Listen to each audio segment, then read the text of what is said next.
Irmãos, vamos abrir as nossas Bíblias em Apocalipse capítulo 3, versículo 14, onde se encontra a carta de Jesus Cristo à igreja de Laodiceia.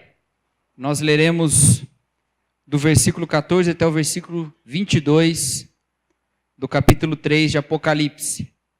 Diz assim a palavra de Deus: Ao anjo da igreja em Laodiceia escreve: Essas coisas diz o Amém, a testemunha fiel e verdadeira, o princípio da criação de Deus. Conheço as tuas obras, que nem és frio nem quente. Quem dera fosses frio ou quente. Assim, porque és morno e nem és quente nem frio, estou a ponto de vomitar-te da minha boca. Pois dizes: Estou rico e abastado, e não preciso de coisa alguma, e nem sabes que tu és infeliz, sim, miserável, pobre, cego e nu. Aconselho-te que de mim compres ouro refinado, pelo fogo, para te enriqueceres, vestiduras brancas para te vestires, a fim de que não seja manifesta a tua vergonha e a vergonha da tua nudez, e colírio para ungires os olhos, a fim de que vejas. Eu repreendo e disciplino a quantos amo. Sê, pois, zeloso e arrepende-te. Eis que estou à porta e bato. Se alguém ouvir a minha voz e abrir a porta, entrarei em sua casa e cearei com ele e ele comigo. Ao vencedor, dar-lhe-ei sentar-se comigo no meu trono, assim como também eu venci e me sentei com meu Pai no seu trono. Quem tem ouvidos, ouça o que o Espírito diz às igrejas. A carta de Jesus Cristo à igreja de Laodiceia é a última das cartas do Apocalipse. É a última das 7 cartas às 7 igrejas da Ásia que estão registradas no livro de Apocalipse. Então hoje nós chegamos à última das igrejas, talvez aquela que tenha alguns dos termos mais utilizados na nossa vivência cristã comum. Por exemplo, é nessa epístola, nessa cartinha de Jesus Cristo à Laodiceia, que essa expressão sobre não ser quente nem frio, ser morno, que nós usamos corriqueiramente, não é? Você é morno. É um crente morno. Essa expressão está contida aqui. É também nessa carta que está contida a admoestação de Jesus Cristo, o alerta de Jesus, dizendo que está à porta e bate, e espera que alguém lhe abra a porta, ouvindo a sua voz, para que ele entre e ceie com este. E usamos isso com muita frequência. Mas geralmente usamos essas expressões num nível muito individual, muito pessoal. Falamos sobre ser quente e ser frio num nível muito pessoal. O crente que não é quente e nem frio, é morno, é aquele que não é nem totalmente dedicado a Jesus Cristo e nem totalmente entregue à vida mundana. Ele fica um pé cá, um pé lá. Já ouviram essa expressão usada desse jeito? Já ouviram, né? Dessa forma individual. Nós, quando falamos sobre eis que estou à porta e bato, achamos que é um versículo evangelístico. Jesus Cristo batendo na porta do coração de cada uma das pessoas, e aquela pessoa que abre o seu coração para Jesus, recebe o convívio com Jesus Cristo, e então ali vivendo com Jesus, ela é salva porque abriu o coração para Jesus. Já ouviram também essa expressão desse jeito? Não é? Também usamos dessa forma. O problema de usarmos essas expressões dessa forma, ainda que tragam alertas importantes sobre a fé e sobre o compromisso, é que esse texto não é escrito num nível individual, não é escrito com objetivo individual. Esse texto todo não é escrito para uma pessoa, esse texto é escrito para uma igreja. Não é escrito para que cada pessoa pense sobre a sua conduta a respeito de ser frio ou quente. Não é escrito para que cada pessoa pense sobre Cristo estar querendo entrar na vida individual daquela pessoa. É um texto escrito a respeito de uma igreja que é morna e uma igreja que tem deixado Jesus Cristo do lado de fora das portas. E que porta é essa? Não é a porta do coração. Eis que estou à porta e bato. Onde está falando que essa porta é porta do coração? Da onde a gente inventou que o coração tem porta, para começar? É a porta da igreja, essa porta. Cristo está batendo a porta da igreja de Laodiceia. Cristo estava sendo deixado do lado de fora daquela igreja. Era uma igreja que deixava Jesus do lado de fora. Não é um versículo para conversão. É uma igreja de crentes, de gente que proclamava, confessava o nome de Jesus. Não precisavam ser evangelizados. Cristo estava do lado de fora das celebrações daquela igreja. Cristo estava do lado de fora da vida daquela igreja. Esse é o problema de Laodiceia. Sobre o quente e o frio, a nossa interpretação é uma interpretação muito problemática, essa interpretação corriqueira.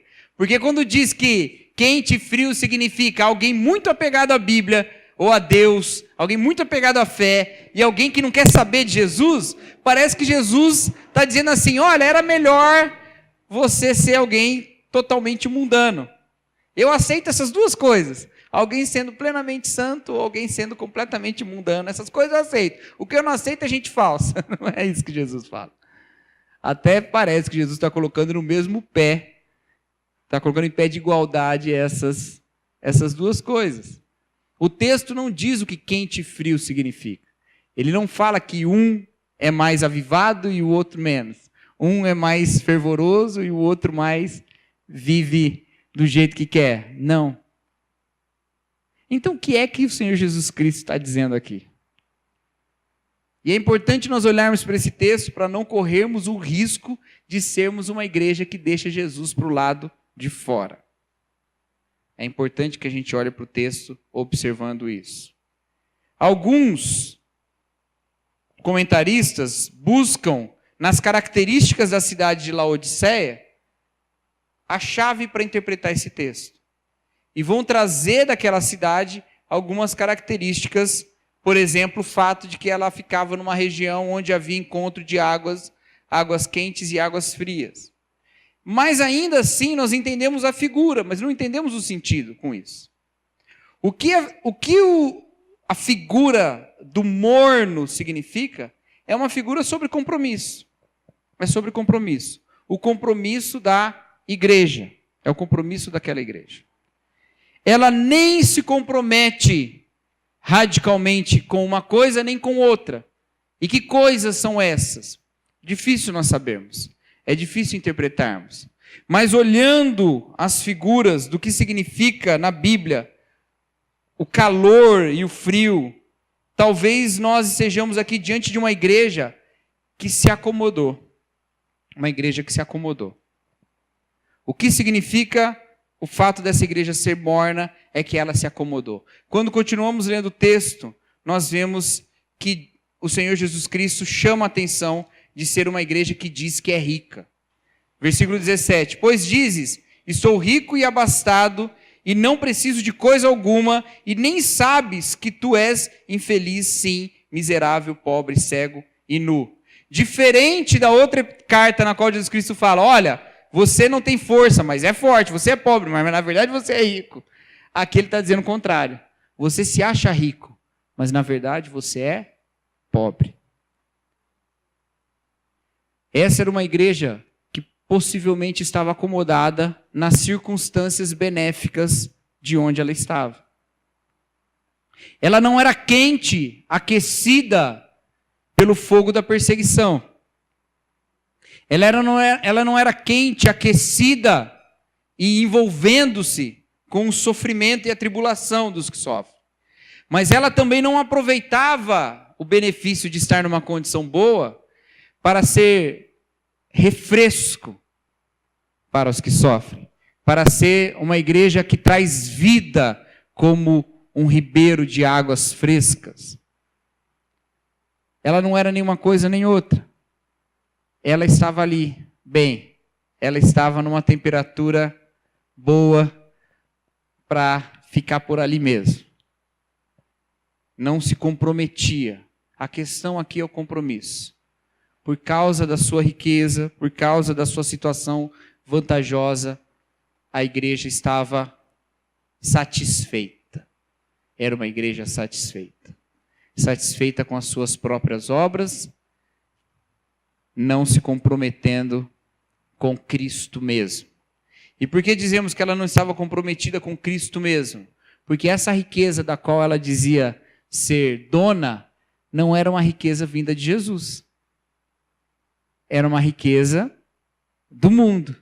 Era uma riqueza das circunstâncias. Era um poder e uma influência que ela tinha onde ela estava. A gente imagina que tenha a influência, mas possivelmente, ou com certeza, pelo menos abastada. Uma igreja abastada, onde ela não tinha muito com o que se preocupar. Mas ela não buscava a verdadeira riqueza, o verdadeiro tesouro, o verdadeiro poder e vida de Jesus Cristo.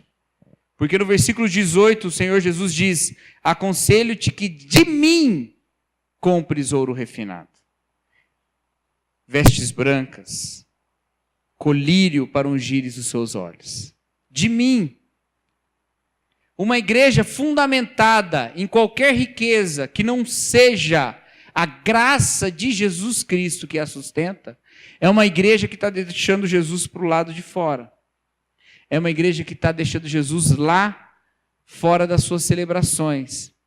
Que não está agindo no desconforto que o Senhor Jesus Cristo traz, mas que está acomodada no mundo.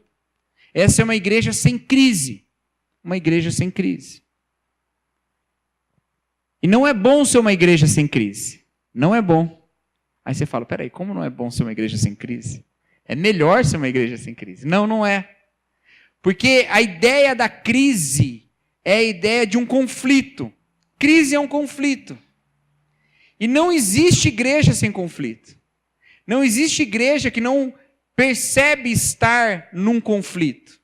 E esse conflito se dá com o mundo e se dá com Cristo. A igreja está em crise nesses dois ambientes. A igreja está em primeiro num conflito com Cristo. O que significa uma igreja em conflito com Cristo?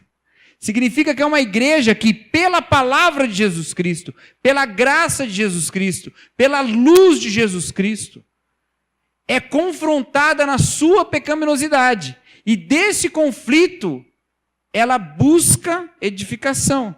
Ela transforma as suas obras. A igreja não fica confortável diante de Jesus. A igreja se quebranta diante de Jesus. Porque ela, mais do que qualquer instituição humana, tem noção da gravidade do pecado diante da santidade da testemunha fiel. Jesus Cristo nos encontra em crise. Encontra a igreja e a coloca numa crise. Qual é a crise da igreja? Viver conforme as minhas próprias vontades, viver conforme os meus próprios interesses, viver conforme a minha própria riqueza, ou buscar o ouro fino, refinado, as vestes brancas e o colírio do Senhor. É uma crise, é uma crise. O Evangelho traz um desconforto. O Evangelho traz um choque, um abalo. E nós vivemos sempre dessa maneira com Jesus. Nós vivemos como Pedro, que uma hora fala assim: Senhor, Tu és o Cristo, o Filho do Deus vivo. E aí Jesus fala: ó, bem-aventurado Simão, porque não foi carne nem sangue que te revelou isso. E logo em seguida o Senhor fala: preciso morrer. E aí Pedro fala: não, de jeito nenhum não deixaremos. E aí Jesus Cristo fala: aparta de mim, Satanás. Vivemos como o povo de Israel. Caminha na graça de Deus. Caminha conduzido por Deus. Mas não deixa de ser Israel. Luta com Deus. E luta por quê? Porque há muito ao que mudar. Há muito o que transformar. Trazer Jesus Cristo para dentro da igreja é ter crise, é não nos conformarmos com o nosso pecado, é não nos conformarmos com a nossa inação, é não nos conformarmos com a injustiça que vive e permanece no nosso meio. Se não temos esse olhar quebrantado e humilde para dentro da igreja, Jesus está do lado de fora. Se não nos incomodamos com as nossas vestes impuras diante da adoração e buscamos nos purificar, Jesus continua lá fora. Se nos acomodamos e achamos que os bens materiais e as bênçãos dessa vida já são tudo o que a gente precisa ter e o que a gente pode fazer para Jesus Cristo, e o grande objetivo da vida é esse, e não compramos o ouro refinado de Deus, Jesus continua lá fora. A primeira crise é essa. Uma crise a respeito da nossa própria identidade diante de Jesus Cristo. Mas há uma outra crise na qual a igreja se encontra. E dessa crise só participa a igreja que percebe a primeira. A igreja que olha para Jesus e vê a sua injustiça. E é a crise com os valores do mundo. É a crise com os valores do mundo. A palavra de Deus em Apocalipse, ela nos fala de uma guerra. Ela nos fala de uma batalha. Apocalipse é um dos livros mais dualistas da Escritura. Vai falar sobre poderes de Cristo e sobre poderes da besta. Vão falar sobre a cidade santa e sobre a Babilônia. Ela coloca tudo em dualismo. Tudo do bem e do mal, da luz e das trevas. É esse tipo de dualismo muito característico dos escritos de João, mas especialmente do Apocalipse. Porque ela nos fala de um conflito. E a ordem para a igreja nesse conflito é resista. Resista. Resistir é não nos deixar levar. Resistir é não tomar a forma das pressões exteriores. Se fôssemos resumir todas as cartas do Apocalipse em uma palavra, nós resumiríamos com o verbo resista. Resista. Resista às pressões do mundo, resista aos desejos do coração, resista à pecaminosidade, resista à preguiça, ao entregar-se ao conforto e deixar as coisas meio que empurrando pela barriga. Resista à inimizade, resista à divisão que acontece na igreja. Resista. Resista aos ídolos, resista à imoralidade, resista aos falsos profetas. Essas coisas todas estão sendo trazidas como objetos contra os quais nós devemos resistir. E como que nós resistimos a essas forças? Como que nós resistimos a essas pressões? Como que nós não nos conformamos? Como que nós não ficamos confortáveis aos valores do mundo? Olhando o Apocalipse todo. Olhando tudo que está escrito na palavra de Deus revelada nesse livro. Porque como nós falamos lá no primeiro dia que nós estudamos sobre Apocalipse, Apocalipse não é um livro para te pôr medo. Apocalipse é um livro que te conta sobre a vitória. E a perspectiva da vitória nos diz que devemos resistir. A perspectiva da vitória nos ensina que devemos continuar firmes. Devemos continuar firmes. Durante a Segunda Guerra Mundial, os exércitos alemães, os exércitos do Eixo, comandados por Hitler, invadiram a França. Rapidamente eles invadiram a França, derrubaram o governo francês, assumiram um governo nazista na França. Durante a Segunda Guerra Mundial, a maior parte da Segunda Guerra Mundial, a França foi dominada pelos seus inimigos. O governo na França era um governo nazista, alemão, não era o governo francês. Diferente da Primeira Guerra, quando eles ainda resistiram e conseguiram vencer os avanços dos alemães, na Segunda eles não tiveram chance. As novas estratégias de guerra fizeram com que os nazistas dominassem a França. E aquela foto famosa de Hitler com a Torre Eiffel no fundo foi tirada, conseguindo levar o líder do Eixo lá de Berlim para Paris, tamanha a segurança que eles tinham de estar em Paris. Não iam ser atacados por ninguém, porque eles dominaram a área toda. Na Segunda Guerra Mundial, então, a França caiu diante dos inimigos no início da guerra. Mas houve dentro da França um grupo de pessoas que ficou conhecida como a resistência francesa. A resistência francesa eram aqueles que estavam dentro de um território ocupado pelo inimigo, mas respondiam ao exército adversário, ao exército, no caso, dos aliados. A resistência francesa dentro da França estava sob um regime nazista, mas vivia segundo as ações dos aliados, dos inimigos dos nazistas. E a perspectiva da vitória é que lhes dava a certeza de que deveriam resistir. A resistência, por isso eles recebem esse nome, a resistência. A vida do cristão é parecida com essa. Nós estamos num território ocupado pelo inimigo, mas nós somos a resistência. Nós não respondemos ao governo que está sobre este território. Nós respondemos ao governante de um outro território que diz e afirma que esse território é dele. E que vai restituir todas as coisas segundo o reino legítimo desse território, que é do nosso Senhor. Nós somos a resistência num mundo debaixo de um governo inimigo. Imagina ser morno nessa situação. Imagina ser morno na situação da resistência francesa.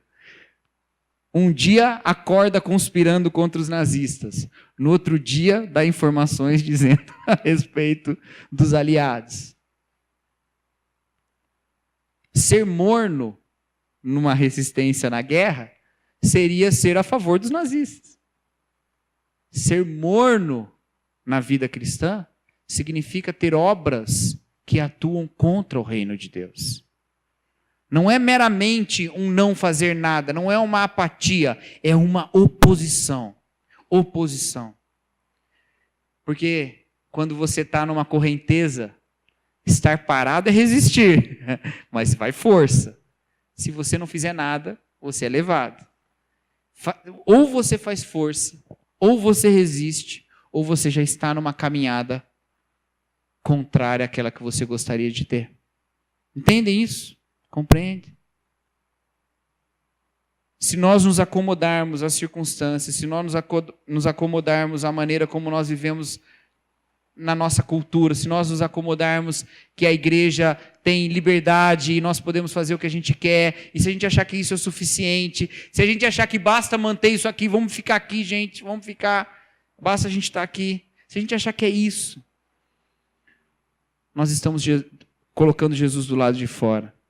Porque não está se manifestando o nosso conflito, a nossa crise com o mundo que é reinado pelo inimigo. E nós não podemos nos submeter a isso. E porque nós olhamos para o poder de Deus e sabemos que a vitória virá, nós resistimos. Porque lá no fim, quando o Senhor voltar, Ele chamará os seus súditos para serem reis com Ele, para reinar com Ele, sentar-se no trono, Jesus Cristo fala. Mas aqueles que resistem ao reino de Jesus, aqueles que vão contra o reino de Jesus, esses serão tomados por rebeldes, e esses não terão lugar no trono. Estes são os que são vomitados da boca do Senhor. Vomitados da boca do Senhor. Nós precisamos de uma fé que resiste, queridos. E por isso, eu quero conclamar os irmãos a observarem a crise, as crises às quais o Senhor Jesus Cristo nos coloca. Meus irmãos, não tome a religião como um alívio de consciência. Esse é o pior dano que a religião pode fazer para você. C.S. Lewis disse que dentre os homens maus, os piores são os religiosos. Você pode ter homens muito maus sem religião, mas se você adicionar a religião na maldade do homem, ele fica pior. Não tome a religião como um alívio de consciência. Não tome a religião como uma justificativa para o seu conforto. Para um ok, estou ok com Deus. Agora eu vou viver a minha vida do jeito que eu quiser e Deus não me incomoda mais. Não cauterize a crítica do Espírito. Crítica vem de crise, não é? A crítica do Espírito à sua carnalidade. Não se acostume com o pecado. Não aceite que a sua vida hoje seja igual a de ontem. Não aceite que em 2019 você continue tendo as mesmas lutas que você tem desde 2010, 2009. Não aceite. Olha para Jesus, o vitorioso. Olhe para Jesus, a testemunha fiel. Olhe para Jesus que se assenta no trono. Olhe para Ele como Rei. E quebre o seu coração diante dele. Abra o seu coração diante dele. E rogue que a sua vida seja transformada. Não aceite que a sua vida seja dessa forma, conduzida pelo vai e vem do vento. Como igreja também não podemos aceitar, queridos, não podemos aceitar que a nossa conduta seja confundida com a conduta do mundo. Não podemos achar que o fato de nos reunirmos aqui é um mero adendo às nossas personalidades. É uma mera característica. Assim como nós poderíamos estar categorizados em qualquer religião, estamos agora categorizados na religião cristã. Não podemos achar que o fato de fazermos parte desse corpo é apenas um ritual que faz de nós uma instituição como outras instituições qualquer. Nós precisamos olhar para Jesus, e Jesus como o nosso Rei, como cabeça desse corpo, move esse corpo.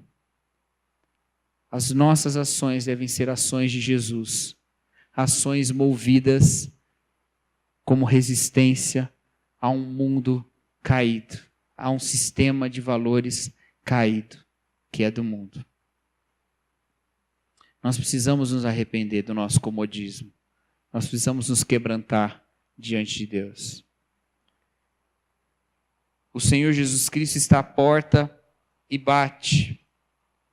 E eu, meditando nesse texto, fiquei pensando de que lado da porta o Senhor Jesus Cristo está da nossa igreja. É um pensamento tão incômodo que o mero pensar sobre isso já parece que nós estamos abusando de alguma coisa, já parece que a gente está indo além do que devia. Como um pastor pode pensar sobre a sua igreja e refletir de que lado da porta Jesus está, de dentro ou de fora? Mas o Senhor nos deixa tranquilos para fazermos essa pergunta.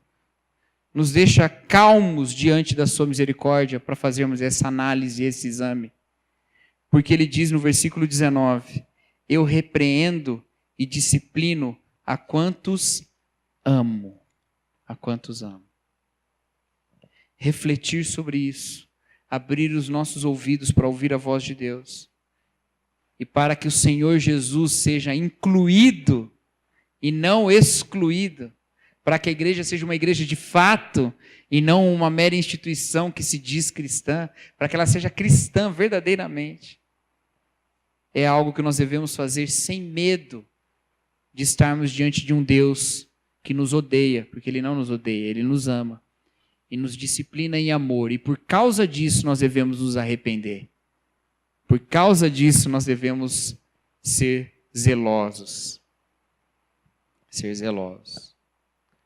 Portanto, queridos, eu acredito que o Senhor Jesus Cristo cobra de nós hoje alguma atitude como igreja. Eu acredito que encerrados essas mensagens sobre as 7 igrejas da Ásia, nós não podemos permanecer do mesmo jeito. Eu confesso aos irmãos que em diversos momentos dessa série, eu me encontrei inseguro diante do pensamento do que é que o Senhor Jesus Cristo estaria escrevendo para nós. Diversos momentos eu encontrei nas admoestações, nos alertas, no tenho contra ti,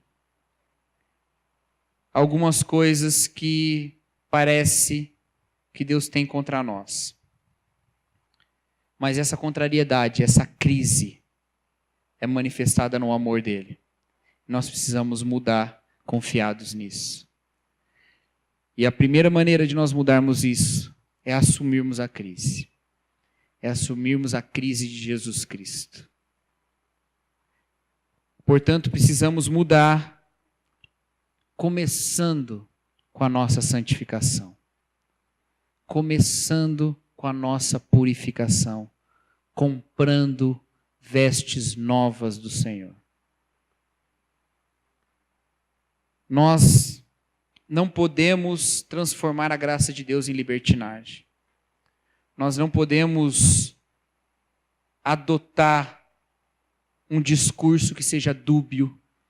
Nós não podemos, ainda que tenhamos muita clareza e muita firmeza em pregar o que a palavra de Deus diz e assumir o que a palavra de Deus diz, nós não podemos deixar que pessoas que são nossos irmãos e que estão adoecidos pelo pecado, continuem adoecidos pelo pecado, recebendo de nós apenas uma maquiagem, para deixar a face um pouco mais corada.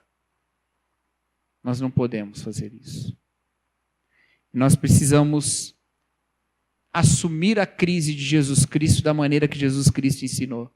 Como a crise de Jesus é assumida por uma igreja, por um corpo?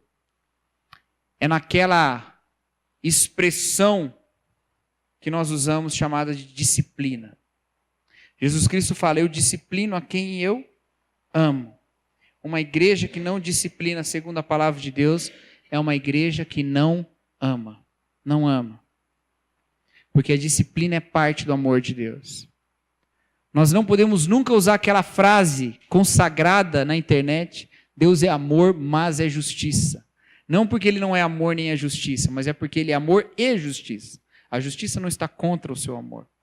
A disciplina e a crise não estão contra o seu amor. Fazem parte do seu amor. E se queremos resistir aos padrões do mundo, nós precisamos olhar para Jesus em santidade. Chamá-lo para dentro da igreja. E saber que quando Jesus se assenta na mesa com os cristãos, ninguém fica do mesmo jeito. Só fica do mesmo jeito quem não suporta a presença de Jesus, e é esse que vai embora. Como iam os fariseus. Se chamamos Jesus para aqui para dentro, lidaremos com o ônus da disciplina. Lidaremos com o tratamento da doença do pecado. Porque não podemos resistir aos valores do mundo lá fora se somos mornos, se não temos compromisso. Precisamos do compromisso de Jesus Cristo. Essa é a primeira maneira. Mas a segunda maneira é encarando a crise do mundo como igreja. E isso também precisa estar presente nas nossas vidas, na nossa vida de igreja.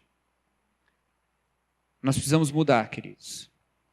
Nós precisamos mudar no nosso testemunho público do Evangelho. Não porque ele não tem sido fiel, ele tem, mas porque ele tem sido acomodado. Ele tem sido aquém do que o Senhor nos pede. Ele tem sido aquém do que o Senhor nos pede. Nós precisamos nos comprometer com um Jesus Cristo que invade o mundo. Um Cristo que está na ofensiva e não na defensiva. Nós precisamos mudar. Nós precisamos, impulsionados por Jesus e pela sua autoridade, encher o mundo, a começar dessa localidade, da palavra do Evangelho, da graça e da glória de Deus. Quando Jesus Cristo envia os discípulos, os seus discípulos todos, e não só os 12, na grande comissão, ele não começa dizendo, ide fazer discípulos de todas as nações. Ele começa dizendo, toda autoridade me foi dada nos céus e na terra. Portanto, ide fazer discípulos de todas as nações. Toda autoridade é dele.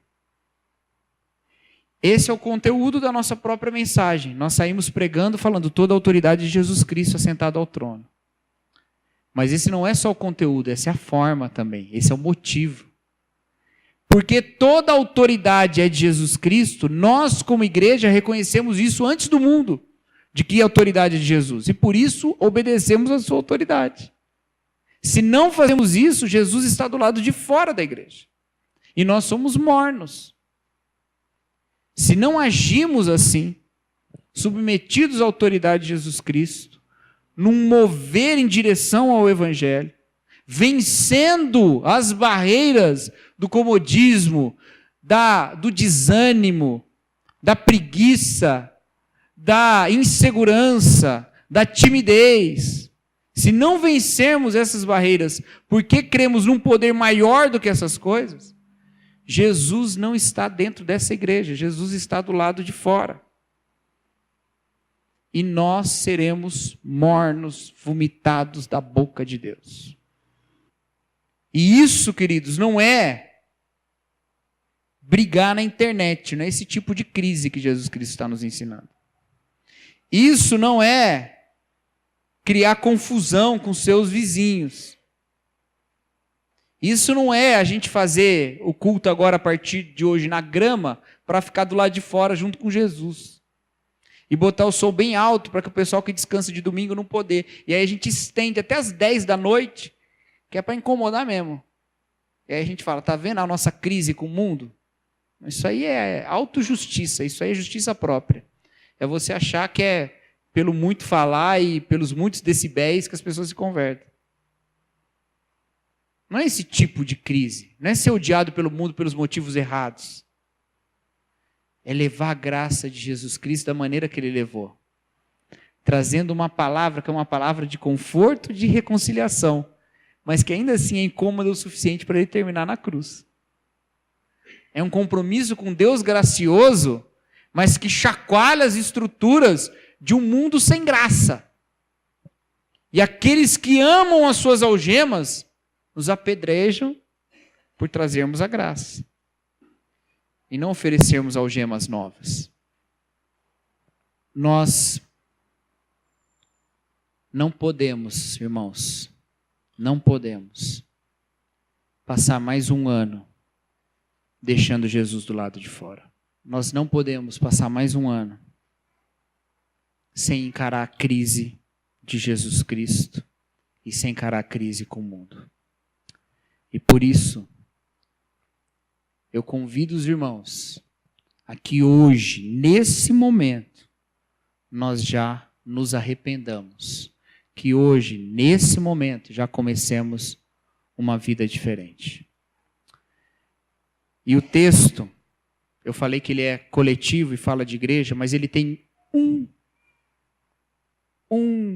aspecto individual só. Um aspecto. O Senhor Jesus Cristo fala que está na porta e bate. Essa porta é a porta da igreja. Mas ele diz, se alguém ouvir a minha voz e abrir a porta, eu entrarei e cearei com ele e ele comigo. Se alguém abrir a porta, eu cearei com ele. O que eu quero dizer é que a nossa igreja nunca será perfeita. Mas cabe a cada um de nós ouvir a voz, abrir a porta, encarar a crise e a resistência e transformar a nossa vida. Então nós precisamos passar por um arrependimento individual de gente que ouve a voz de Jesus Cristo e um arrependimento coletivo como igreja.